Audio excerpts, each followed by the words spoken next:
Okay, I think we're going to get started. We got a number of people online and it's 10 o'clock. Got a lot of information to cover, so hopefully we'll get through it. I have, before we begin, I have modified the agenda a little bit. I did take off UMN as one of the topics, just because I wanted to mention and talk a little bit about the online video training RFP that we're involved with. So I thought that was a little bit more important to talk about. Beyond that, I think that's it. So we'll just get started. First, I want to introduce myself. Some of you might be new here. My name is Mike Williams, and I'm the service owner for video and conferencing services in OIT. And I've been with the university since about May of 2010, so a few years here. Still a newbie. I'm not quite 10 years old yet. That's 1 year of life where I've heard. So I'm originally from Madison, Wisconsin, so I am a Badger fan and a Packers fan. So you can get the boos out now if you want, or claps. You say boo or booze? Booze, yeah, yeah. I do fancy the. It's right. I do fancy the ale, so yeah. Went to college in Winona, Minnesota, so I'm familiar with the Minsky system. Worked there for a number of years. I'm an Apple fanboy, always have been. So I am starting to drink the Google Kool-Aid a little bit. I'm not an Android user or anything like that, but I do have a Google Chromebook as my primary device. I've been involved in video since high school, so I've done the camera work, I've done the production work, I've filmed football games, I've broadcast on local cable access television, I've done school board meetings till you can pretty much shoot yourself. It's been a wild ride since then. So I've been involved in this industry for a bit. And I'm located, for those of you who don't know, over on the 6th floor of Rarig. We're famous for no windows on a floor like that. I encourage you, if you haven't been over there, to come visit us. We always welcome guests. We don't bite too much. So we have bats. Yes. Not baseball bats, like Batman. That's right. And I also have a dog named Oliver, who's down there in the bottom right. So Oliver. Yep. So, yeah, no, that's right. And then we do have a few members from our core team here from the video and conferencing services. So why don't we go around and just raise your hand, stand up, and just say who you are. We'll start on this side. So Jim. Yes, and use the mics at the table. Yep.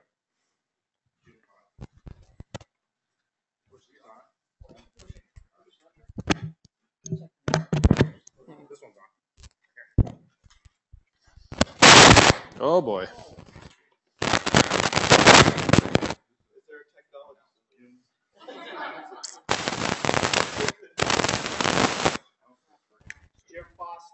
Yeah, Jim Fosslin, AV Events.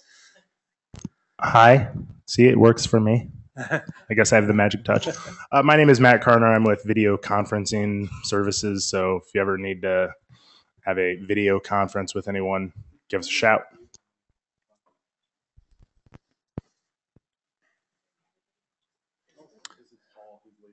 Paul Pecklunas, video producer.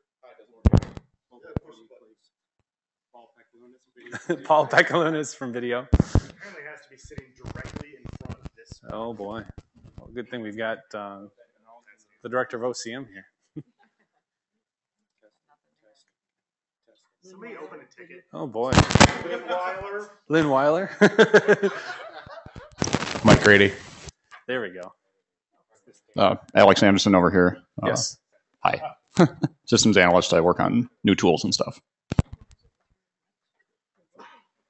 And I think that's it. That's our core team that's here today. So we have a number of other individuals who couldn't make it, but you will see them in the coming months here.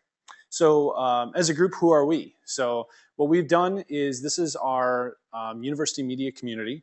I almost wrote down video community. I have to get out of that thinking because it was this is should be a combination of folks from both the MMIG group, so the media management group, along with the UVUC group. So we are officially retiring both of those user groups and combining them into this one. So with that said, we're here to gather and share ideas on how to use video and audio technology to better the instructional, administrative, outreach, and research experience for all. So it's a pretty broad topic, right? So we will be sharing out, hopefully by the end of this week, our quote unquote charter that kind of dives into a little bit more detail of exactly, the ideas of what this means. So what we'd like to have is some of you step up, and you will see a number of individuals within our core team step up and start creating what are called SIGs, if you haven't heard of those before, special interest groups. So I'm thinking there'll probably be at least 2 to 3 to start with. I'm thinking at least video conferencing should be one of those, or online video meetings. I'll be asking Matt Karner to help forge that group up and lead that team. It's kind of surprising, at least since I've been here, we talk about it a lot, the conferencing stuff, and we'll talk a little bit about it today, but I feel like we haven't had a formal really gathering and group to share some of these best practices and support and the like. So that's becoming ever more important in our world of distance education with our coordinate campuses and connecting to each other. So I believe there will be at least that group. There'll be probably another media management type of group to focus on the Kaltura, the medium mill experience, and such. So and I encourage you to step up if you're interested in creating other groups if they don't exist. So kind of the gist of how the process works for making a SIG, I guess, propose it to the group here. If we agree and there's interest, then it happens. If there is no interest, then obviously community isn't, that's not a priority right now. So there is no formal application process to do that. So, and of course, at any time, feel free to ask questions while we're talking about this stuff, because there's a lot of information I've got to share. So for our meeting for today, today is going to be a little unusual because it's going to be a lot of me just talking and sharing information about what we're doing with our service and kind of the direction we're moving towards. But moving forward, I'd really like this to be more of a dialogue and back and forth discussion. I'm going to be working with Kelly Greaves to kind of formulate table discussions as we move forward around different topics. So think of it kind of blended from what the UVUC stuff was. If you remember back a few years ago, how we had topics at tables and we would discuss and kind of share best practices. So that kind of thing. We're going to have guest speakers. So I'll be asking some of you to kind of step up, especially the ones that are leading the special interest groups, to step up and talk about, what it is you guys are doing and kind of the gotchas that are happening in your area. And like I said, roundtable discussions and sharing of best practices. So this group will be responsible for setting agenda items for next week. So at the last 10 minutes of the meeting, wherever we're at, we'll do a kind of an all stop, and we will sit and formulate what we want to talk about for our next meeting, whether that's roundtable discussions or if you'd like to see a guest speaker or a topic discussed. So sound good with everyone? Okay. So meeting times and locations. Write these down quickly because I'm going to move from this side in a second. No, I'm joking. I'm going to email these all out to you. These dates have already been set. So Tuesday, March 26th, April 23rd, and May 21st, all on Tuesdays at 10 a.m. to 11 in this room. So pretty consistent.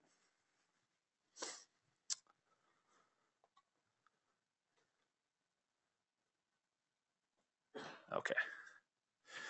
So the next thing I want to talk about, does anybody know what this is?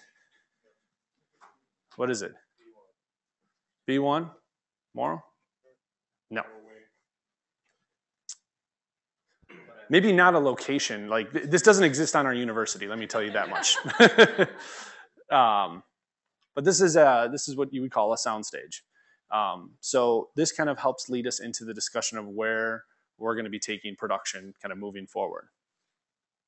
Notice there's not 3 cameras. There's not large cameras sitting here, news style desks or anything. That's a hint. So sound stages. There are areas where you basically bring BYOG, you bring your own gear. So moving forward, we're looking at creating a few spaces around campus to allow for production to happen. We've gotten requests over the years, at least that I've noticed, that people have gear that they want to use in a space that isn't always conducive to doing a recording. So I'll give you an example, Moral B12. If you're down there recording, sometimes I'm told that you can hear the toilet flush above you. Also, on any given day, you could be listening to the vending machine dispense pop outside. That's how you know I'm from Wisconsin. I said pop. Soda. Bubbler. No. So we're going to be working on creating these spaces. So Rarig Center Studio C, where we're going to work on renovating the space to make it a reservable space. But it's a BYOG, so we're looking at enhancing the sound treatment that's in there today. We have our neighbors over in CLA who we'll be working with on that. They're going to be, well, Rebecca, do you want to speak to the space, Studio B, what you're planning? Or Laura? Do you want to use the mic, if it works? Check. Of course not. Mine works. Boy. Yeah, why don't you lean over and use mics quick? This table. That whole table. Hello. Okay. So we are going to have a sort of a similar space in Studio B, which will be a sound stage space. And we are also looking into building a isolated audio recording booth within the control room there. Studio E will continue to be a 3-camera, but that's the focus of that will be for instructional use for classes. I guess that's about it. Great. So it'll be a reservable space. It's not going to be tied to any one department. So we'll still be working out the details of how we want to handle the scheduling. It'll probably be done through a Google Calendar of some sort and the request process. We'll define that later, but just know that that's kind of the plan moving forward. So that's West Bank. On the East Bank, Walter 240. Oh, did we have a question? Oh, yes. When you say bring your own gear, do you mean we bring our own recording devices or? Yeah, so for producers around campus, for a number of producers, I know that they have their own camera gear or they can rent gear and bring them to a space. So essentially you're not having to go off campus to do a recording. So yeah, if you want a controlled environment where it's quiet, where you're not wrestling around with faculty offices and students trying to come in and try doing recordings, this would be a place to do that. So Studio C is much larger than Walter 240, like I'm going to talk about here. But we'll have all the information on the size and all that. I would expect Walter or Rarig to be used more for if you're going to be filming more discussion type of video. So Will this be available for faculty or for students or both? this time it'll be available for faculty and staff. If a student is working with a faculty or staff member to do a recording, then yeah, they would come in with them. So yes. So I'm wondering the timeline, like when you expect it to be ready for us to reserve? I'm expecting, well, the space is available today. OIT has it. It's just not in a condition, I would say, that is very conducive for recording in a quiet environment. So I would say probably late summer, early fall. Yeah, our neighbors are a little noisy right now, but they're going to be renovating their own space. So I guess it kind of depends a little bit on when CLA plans on doing their renovation. So yeah. So is the green room going away? So yeah, so what we're going to be doing, I'm going to talk about that a little later. So if we can wait a little bit. Some of us rely on the equipment in there. Yep. So Walter 240 is a space here on the East Bank. That's where we're going to be doing our MOOCs development that you'd heard about. It's a partnership between OIT and the libraries. So that eventually will become a reservable space. Right now, it is 100% committed to the MOOCs project just because of its importance right now and priority. That will get done, I believe, late May. So then after that point, then we're looking at late summer to turn that into, again, a BYOG space. So that will have a green screen in there. We're looking at turning it more into what the B12 space looks like today. So there's a green screen. We're looking at outfitting it with some turnkey options. So getting a lecture, a podium there, and some furniture. So yeah, it's a smaller space, but it's much better. It's way the sound is much more improved. The look and feel. It's a place I could bring President Kaler to and not feel embarrassed. So And then depending on its usage and moving forward with how people are using the space, we may look at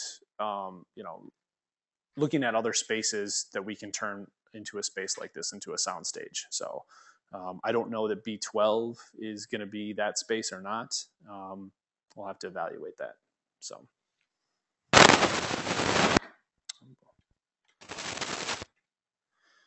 some service changes.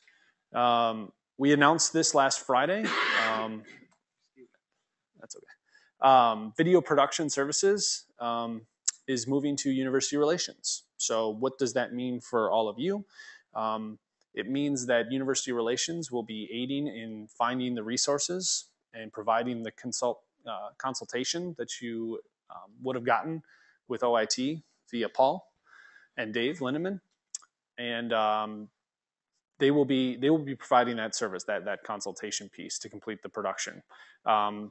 When it comes to actually finding the resources, they will be responsible for locating, either using their own internal resources at University Relations, locating department and unit resources, and or bringing in contractors to fill the need. So, just go back just a second. Yep. Make a comment. Did I happen to get some requests from people for sound stages or some place in St. Paul campus? So if you can reflect this too, this doesn't work. If there's anyone online as well, yep, who might know some spaces in St. Paul campus, yep, because they feel kind of left out. Yep. So the question was, what about St. Paul and creating a soundstage space there? At this time, we are exploring. There is an area over there that they're doing audio recording with right now, and they're going to be turning that space into kind of a smaller Walter 240. It's not sound treated very well, but there's not a lot of traffic in that area, so it works right now. But we'll be again exploring its use and could be investing in that area too. So it is an OIT space. So if we were to renovate it and make it available, there wouldn't be any issues with trying to get department permissions and things like that. So yeah, there is a space set aside. It's much smaller than Walter 240, so it would only be available for smaller productions. Right, but it doesn't get a lot of traffic, that's one of the big things. So, all right, getting back to video production, University Relations has been known for getting marketing related content up online and working with departments to do that. So obviously that is one of their first and primary goals, but they do realize that the scope for video production is much larger than marketing. So they will still be working with you regardless if it's marketing related or not, and guiding you to whatever resources available either locally or externally for that. The other thing where it makes sense, we're going to be working with departments, OIT is, who are interested in creating educational content, academic content, and we'll be partnering with those various departments after the MOOC project. And that's part of Lauren Marsh's Educational Technology Services. So if you don't know her, she is the service owner for that group. So I'm going to rely on her to provide a little bit more of that information in terms of how do you partner with OIT to do something like this. So.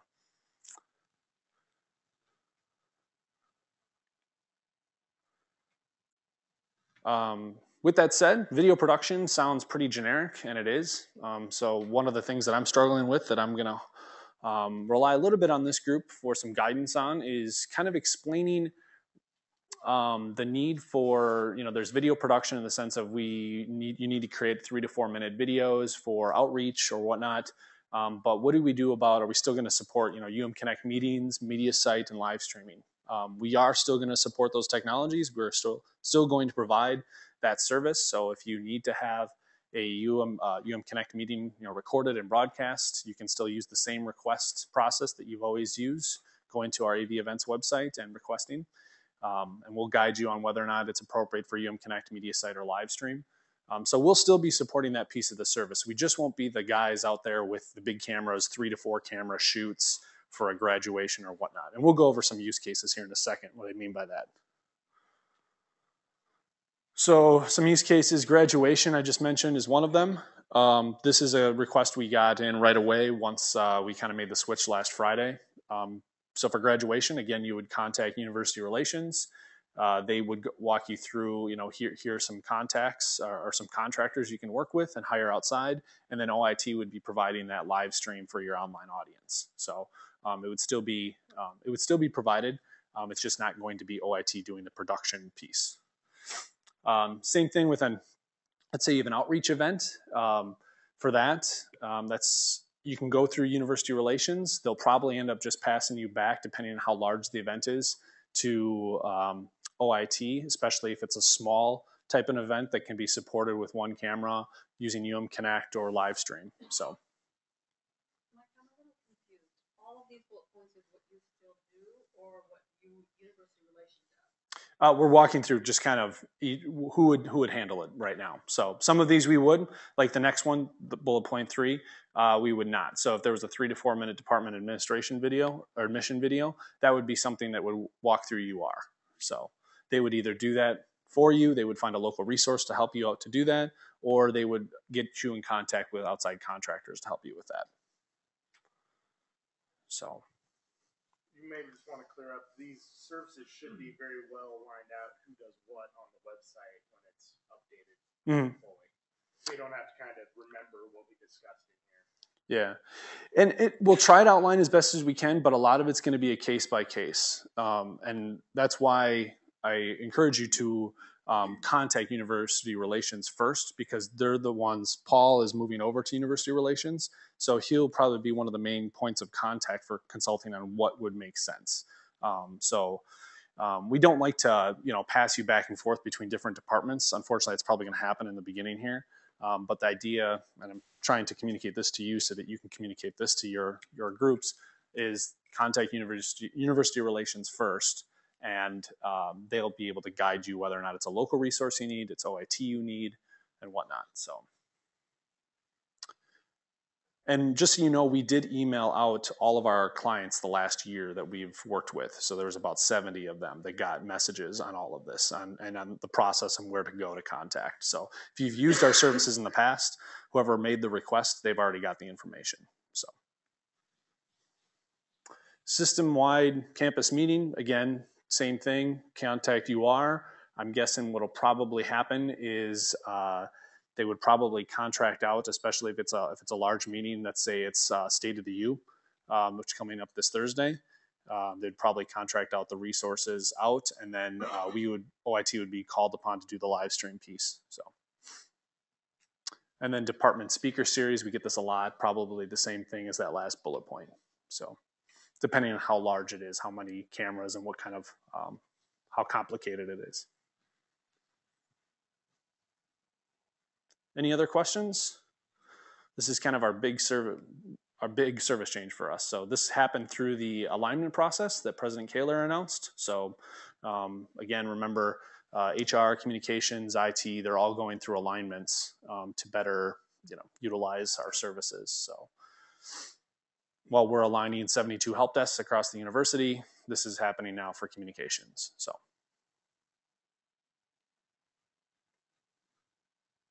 Cool.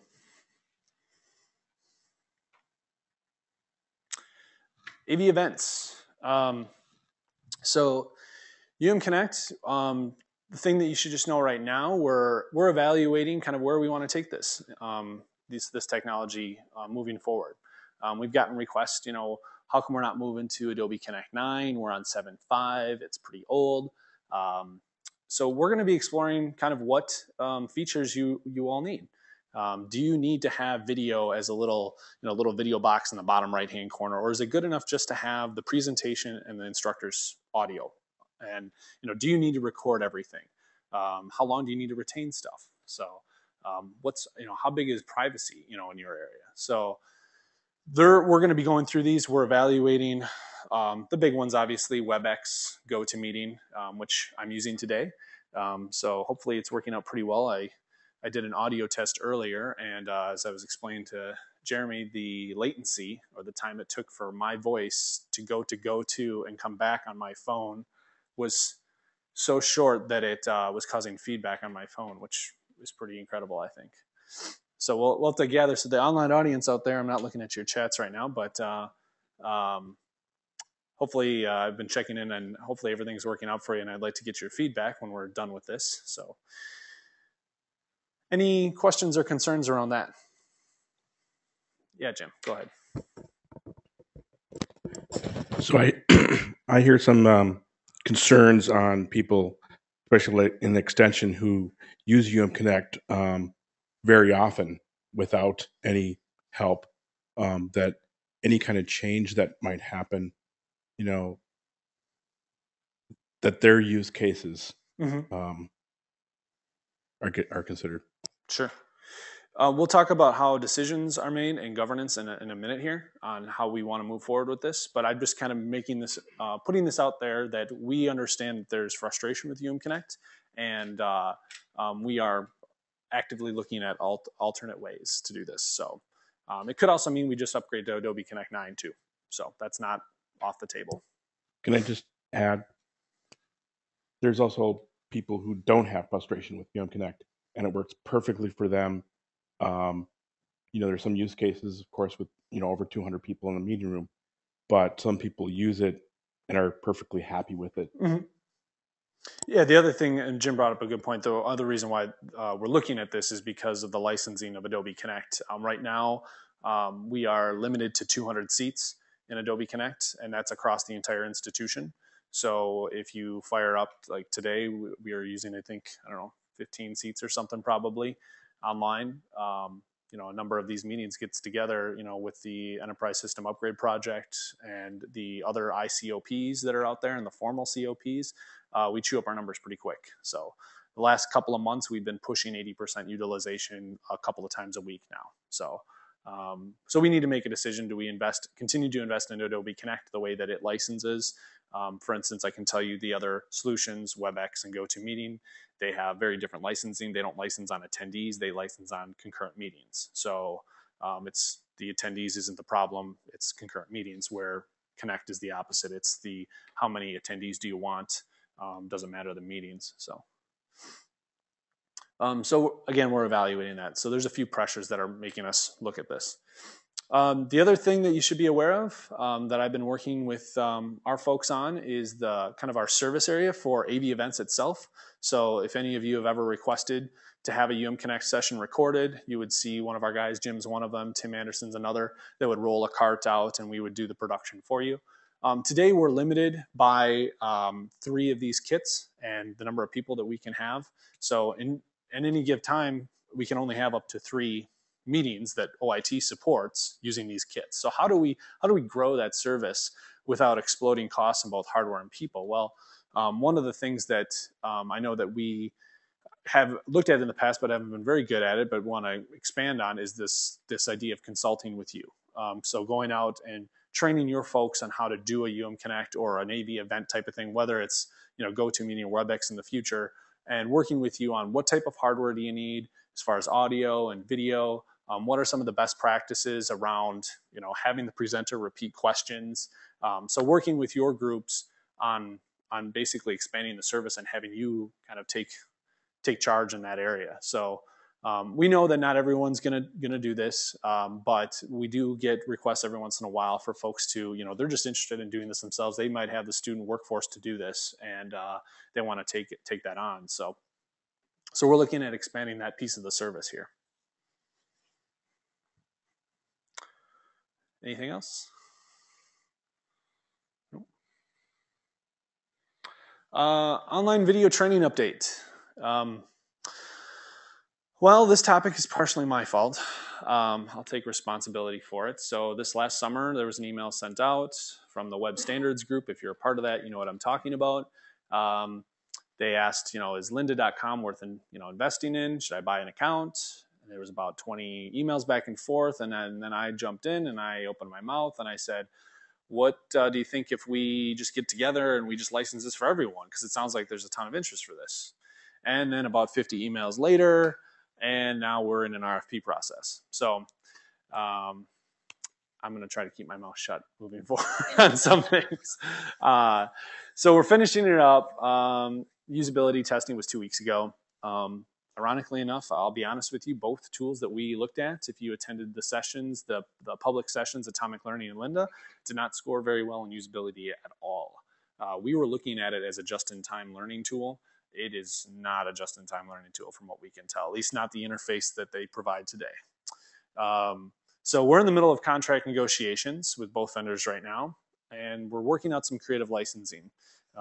Both are not free by any means, and they have very different ways they like to license. So that's about all I can really tell you in terms of these main bullet points.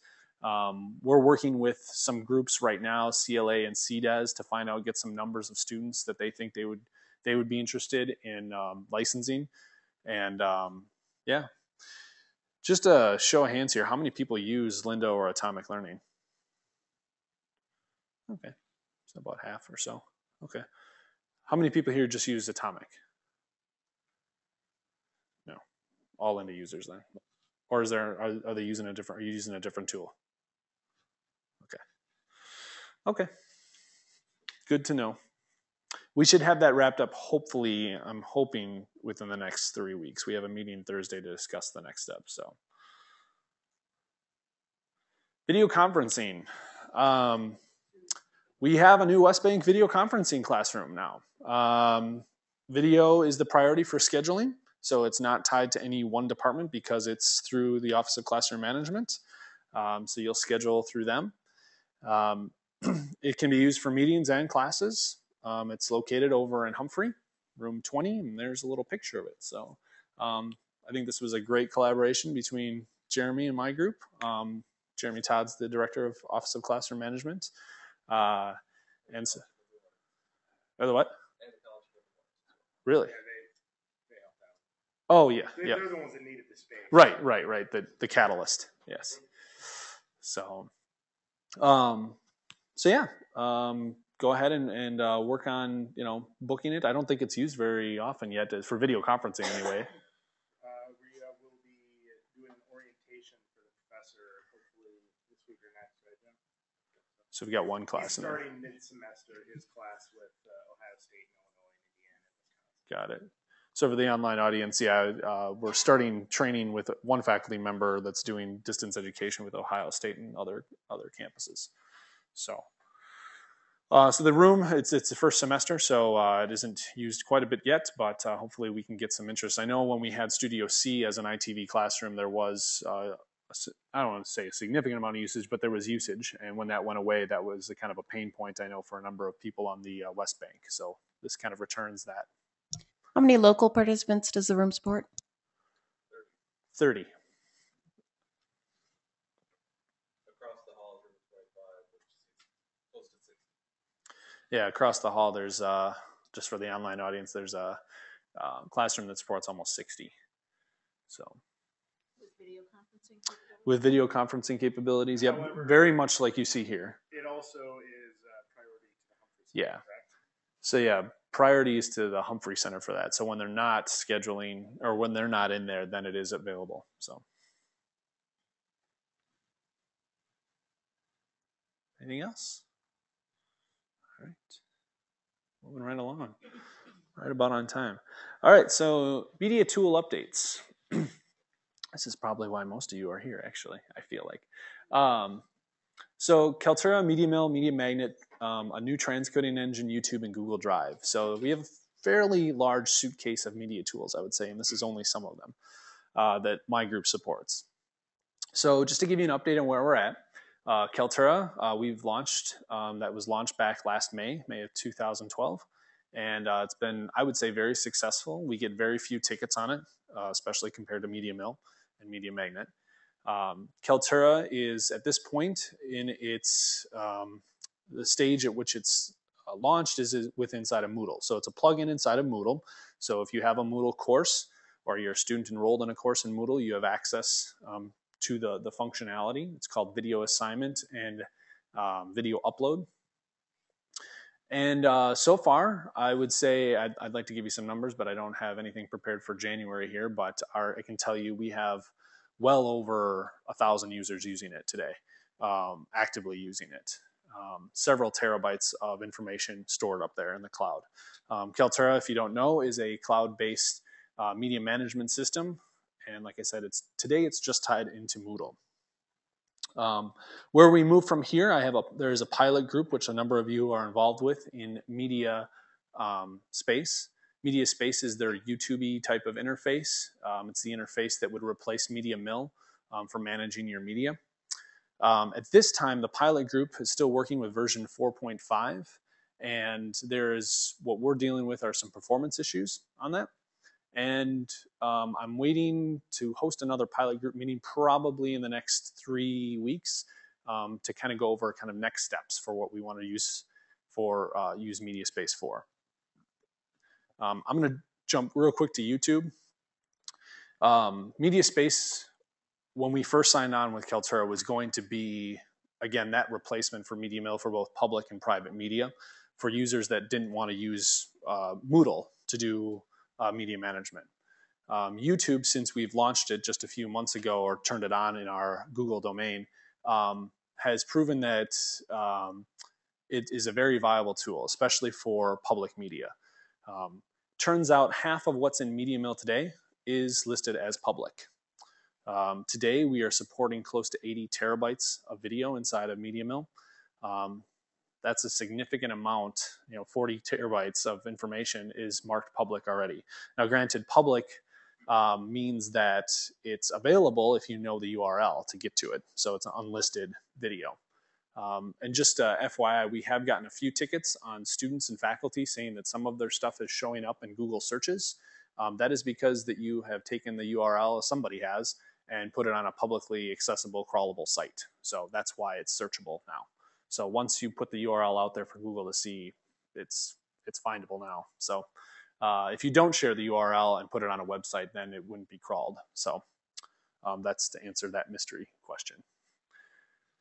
So YouTube, moving forward, is going to be our public domain area where we will push, content that's made for the masses. So we're working right now on how we make that available inside of Media Mill for instructors to basically with a one-click button to launch it into YouTube and migrate their information that they have over. It won't be done in mass because we know that people may have marked something public and they want it to be unlisted. Just so you know, though, in YouTube, you can unlist your stuff. So if you put it there, you can set this up as a preference. So everything you push up to YouTube is unlisted by default.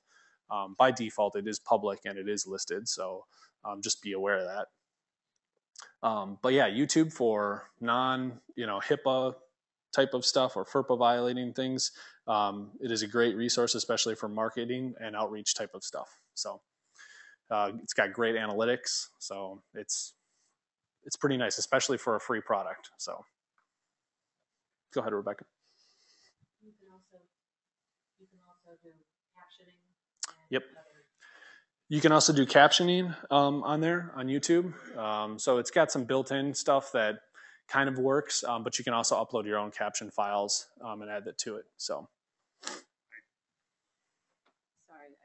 my mic's not. I'll repeat it. If you do use, in any situation, YouTube's captioning capability, it's not very good. Right. And, you can get some very amusing text in your captions. So if you've got a transcript, use that.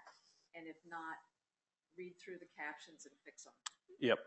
Yeah, that's what I was, maybe you didn't see my expression. I was saying when they said, the built-in one, I was kind of like, it's not that great. So, just remember for the online audience, if you are using the built-in captioning tool in YouTube, that just to really verify it because it's not the best.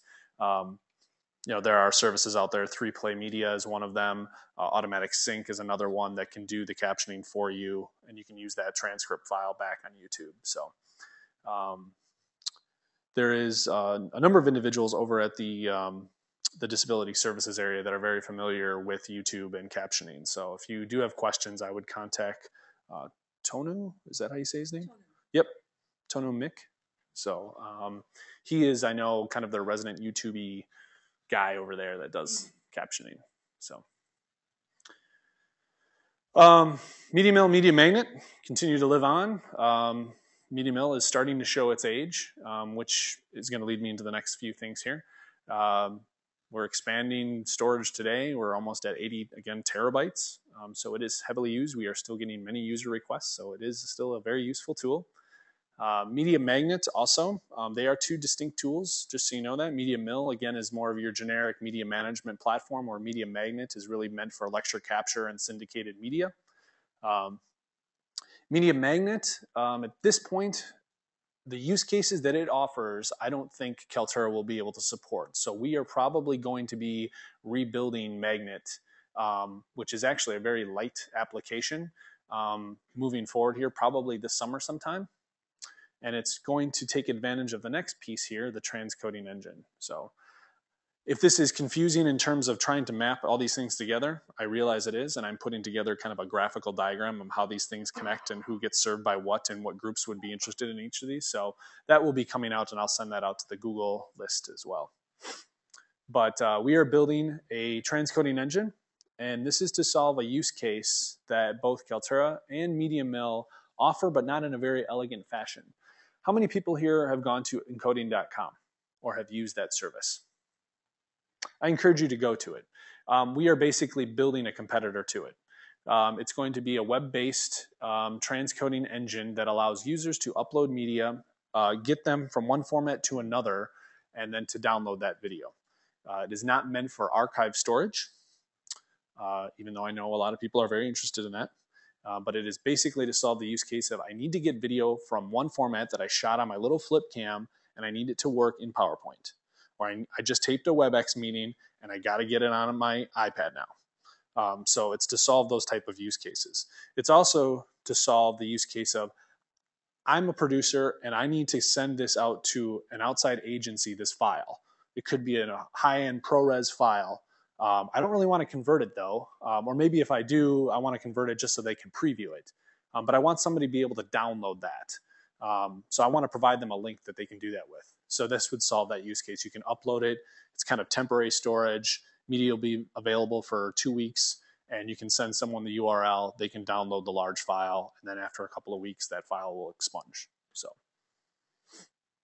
kind of get it. It's kind of a very simple, but I think a very useful tool that a lot of people use MediaMill for. We know this because I see a lot of media in MediaMill that have no derivatives. And when I ask those people, that's exactly what they did. They put it up there so they could share it with somebody else. They could download it. That's all they really wanted it for. So they're using it as their own personal FTP server is what they're doing. So, and that chews up a lot of space and is expensive. I already mentioned YouTube. It's kind of our public media outlet. And then I'm going to move to Google Drive. We're kind of experimenting, and this ties back into the transcoding engine. How many people here have used Google Drive for video? A couple of you? It's quite interesting, I think. You can put video up there. It automatically will transcode the video into 3 or 4 different flavors based on your resolution. You can add captioning to it. It's got the same access controls as Google Docs, so you can publicly share the video. You don't get any analytics with it, so you can't tell who's watching it and how many times, but if you really were interested in that, at least from a public point of view, then you should have put it on probably YouTube anyway. But it's an interesting idea that I think is going to play well with the transcoding engine. So the idea here is you could upload video, we could prep the file, make it much smaller, that could sit inside of your Google Drive, but still at a nice high quality. So we're planning on kind of tying those two together. So. And then you just add an email address and a share, and that person can just view it?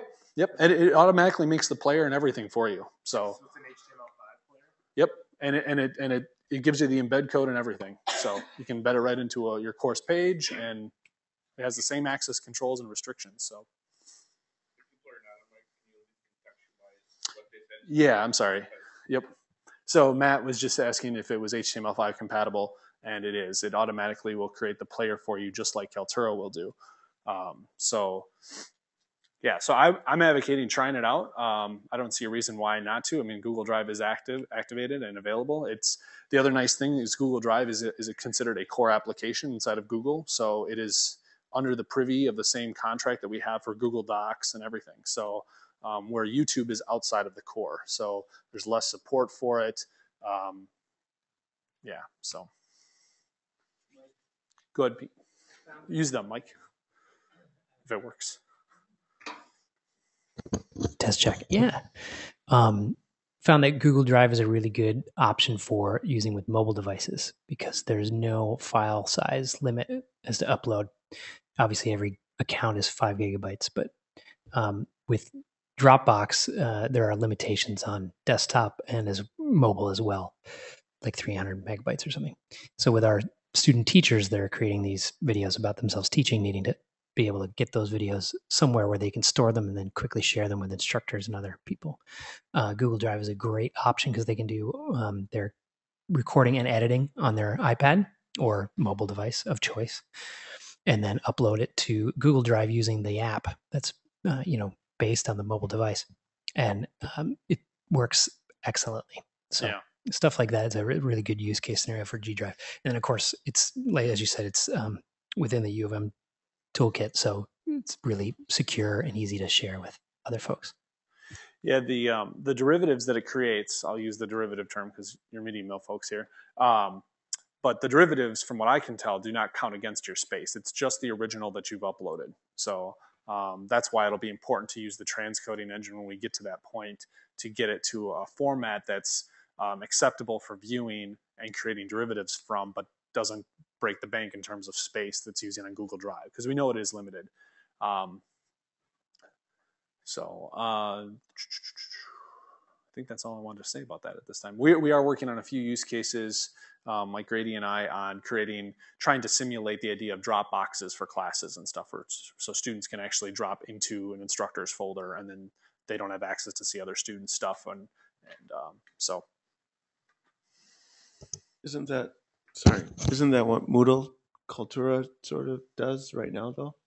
Yeah, it can do that. But I mean, this would be a use case in which an instructor is not using Moodle and they don't want to use it. So it's the same kind of idea that the media space was too. So I'm going to move along here because we got one last important topic before we decide on. Oh, yep.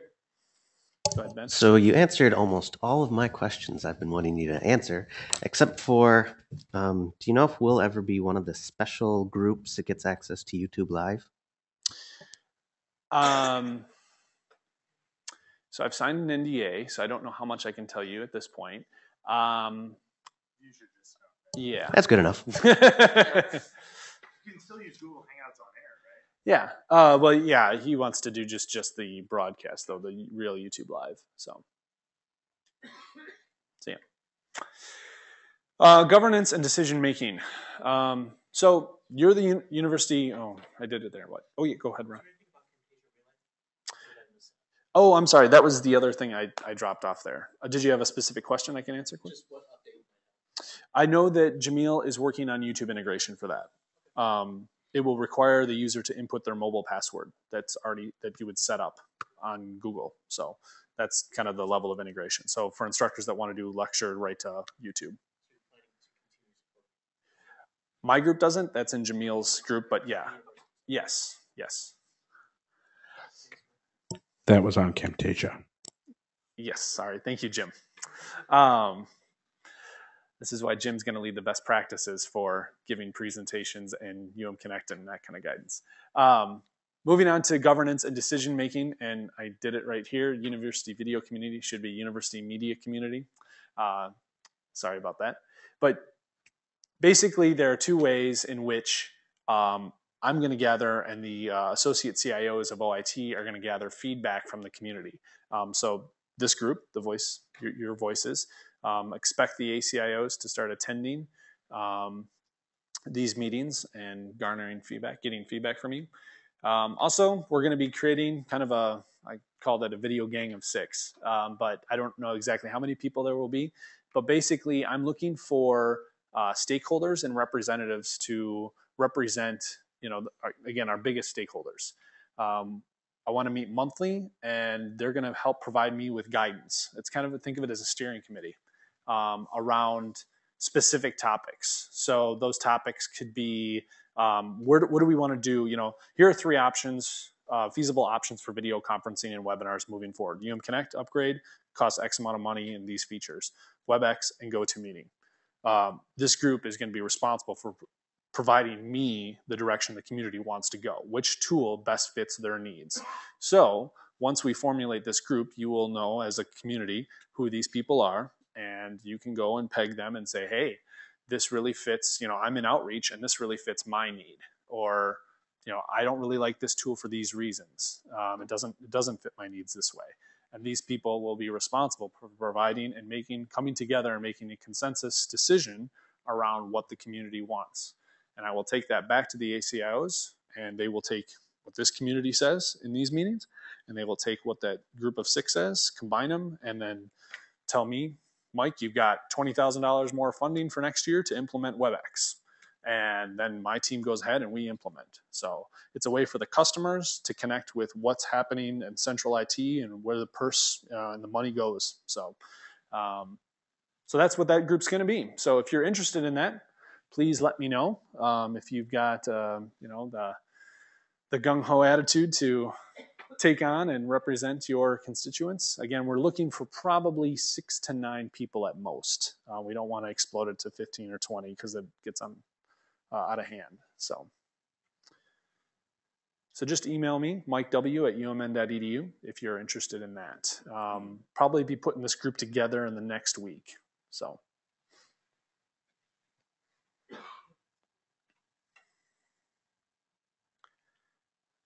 And with that, I think that's my last slide. So topics for next time. What do you want to know more about? Go ahead, Rebecca.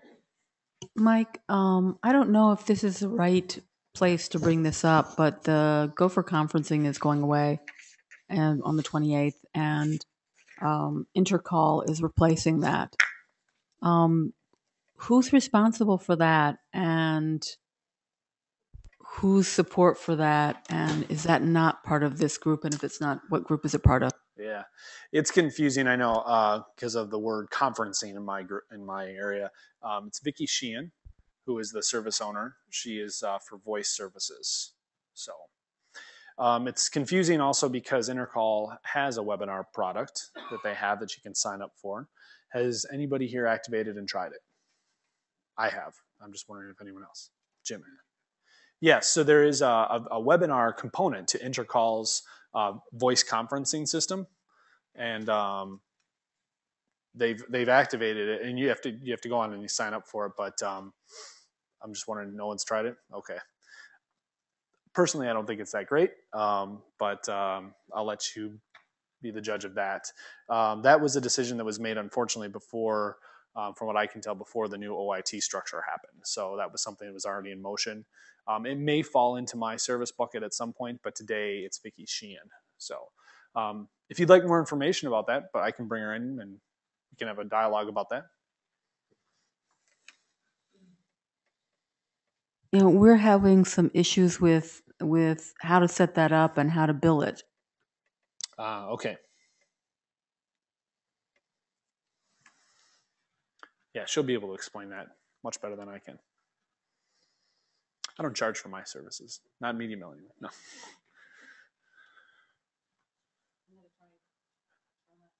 Nope. I'll repeat it. Oh, you can use Pete's.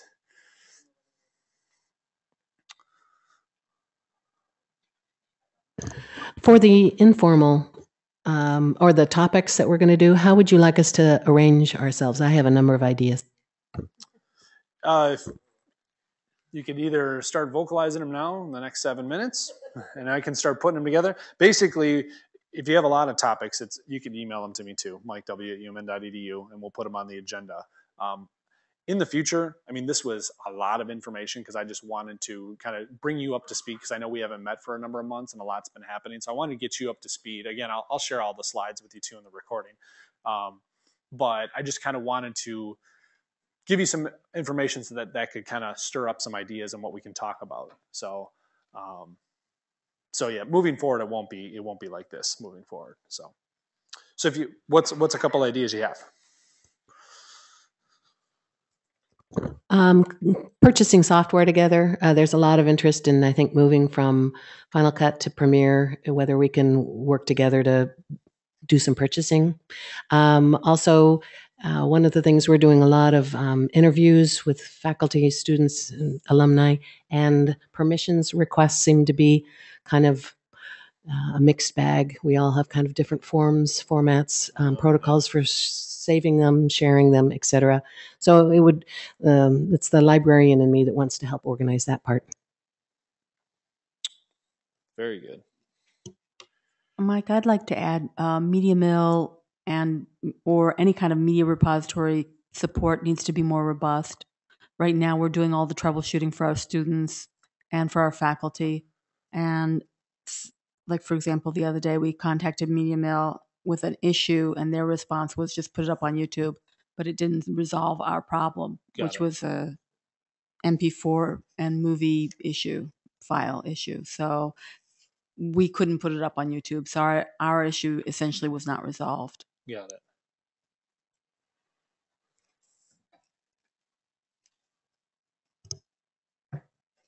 Mike, I'd add to that production support or better coordination.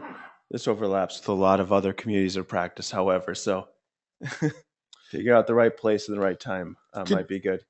What could you expand on that a little bit? Production support, what you mean by that? Well, and so maybe obviously I support student produced media, but there's also, as we've talked about, faculty produced media, and then there's all kinds of different types of produced media. When you get into professional, that seems to be a little bit different. So sort of do it yourself, user generated content. So you're looking for kind of a discussion around kind grassroots of video. Yep, grassroots videos, best practices, how to and infrastructure. Yep, where are the resources at for doing that? Yep, I just sent them your way. Smart learning comments. That's awesome. You need a camera? Scott's got it. Need to record something? Scott can do it.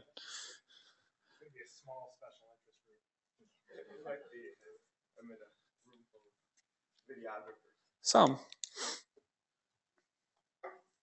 I've had my hand up for a while, so I'm going to say, going along with that same concept, I'd like to kind of document who we all are and where are all these resources, so we know who to contact. We're really a closer community. That's what I'd like to see this group do. And I believe ETS has a number of those kinds of initiatives underway, without saying too much. But I mean, that I'm aware of. But that's definitely kind of what I was getting at as well. Yeah. So just a couple things. So yeah, around the resources, I'm all on board with that, and I think it does play very well into the e-learning piece. But what I think can also be used for, especially around production services, like Scott brought up, something that can be shared in terms of resources, but also given to university relations has tried to do this in the past, and I think they've been semi-successful in it. But yeah, if we can, as a community, come together and formulate, here are the resources that we have in our group, and I can see this being a roundtable thing, and then kind of put that all together into almost a phone book that can be handed to UR. So that way, when they do get requests for production, they can have a directory of this is who. I cannot tell you how many times I've gotten calls from folks over in AHC who don't realize that they have some producers over there, or CEHD. That's happened before. That just don't realize the resources they have internally themselves because the groups are so big. So not that they can support everything, but at least, get them in contact with the right people. And then I forgot what you said. The community page. So yeah, we are starting so we have a Google list out there. So we'll be, over the next probably month, probably turning down the UVUC list. We'll make sure everyone's migrated as many people as that wanted to come over to it. I'm sure we've lost a few people over the last few years who don't care anymore about the UVC, but we'll make sure we're going to do an email campaign here soon just to get people moved over from MMIG and UVUC. And then also along with that, a community page to list a lot of these topics and allow you to add more topics too. So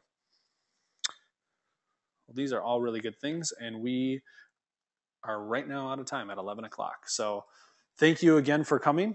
It was a great meeting, and we'll see you next month.